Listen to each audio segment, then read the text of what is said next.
Hi everyone, yasas, que kalosirthata to another episode of Dimitra's Dishes.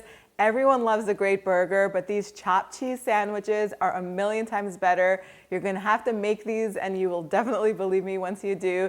Let's get started. Okay, so we're gonna begin by making the sriracha mayo. This is the sauce. So in a bowl over here, I'm just gonna add some really good quality mayo and sriracha sauce. You could add as much sriracha as you like, mix it all up and set it aside. Then it's time to slice up the lettuce. So I'm using romaine lettuce. You can use iceberg lettuce. Slice it up really thin and then you're gonna wash it in a bowl. Then I like to use a salad spinner for this whole thing. You wanna get the salad really dry. So get the lettuce out of the water and put it in the little basket and spin it a couple of times until it's nice and dry and have it ready to go.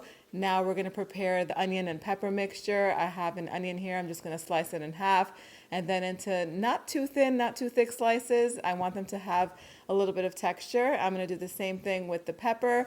I have a red bell pepper, but you can use any color that you like. It doesn't matter. Just slice it up so it can be the same size and thickness of the onions.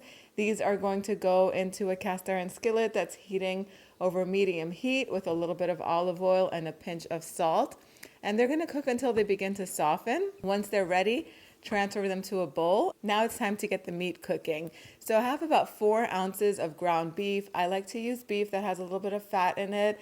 At least 15% is good, so that way it's nice and juicy. Put it in the really hot pan. You want the heat to be on medium high right now. Cast iron skillets do tend to get really hot, so if it does start to heat up too much and starts to overbrown the meat, you can reduce the temperature to a medium, but don't go too low, otherwise it'll kind of steam the meat. Flatten it out a bit and season it with some salt, freshly ground black pepper, some garlic powder, and a little bit of ground coriander. You're gonna cook the beef until it starts to brown on one side, and that takes about 3 or 4 minutes, depending on, the strength of your stovetop. Flip the beef over and then season it with a little bit of salt and start to chop it up. Let it cook for about 30 seconds and then flip it over one more time. It'll still be slightly pink. Try not to overcook it. And at this point, you're gonna top it with your favorite cheese. Today, I'm using shredded cheddar, but I've used Muenster cheese before and American cheese.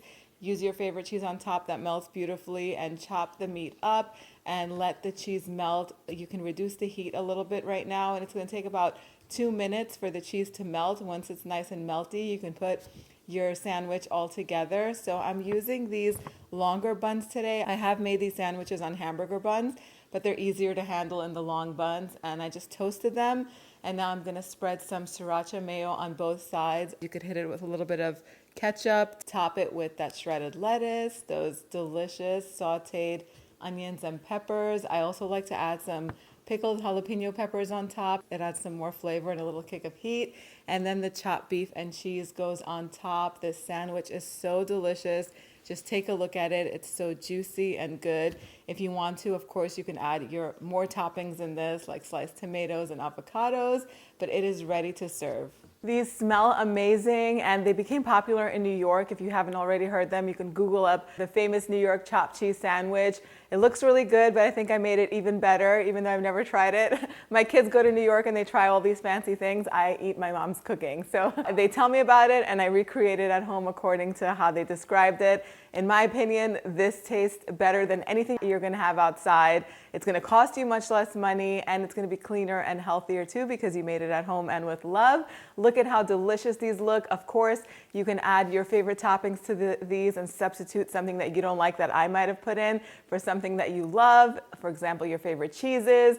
If you don't like the pickled jalapeños and you like pickles instead, you do that. You want to put some fresh tomatoes and avocado or fresh onions instead of cooked onions. Let me know how you're making it in the comments section down below. If you want to print this recipe out, head on over to the website, dimitrasdishes.com. I really want to take a bite of this, but I have to take pictures before the cheese hardens. So you guys head on over to the website and print the recipe out.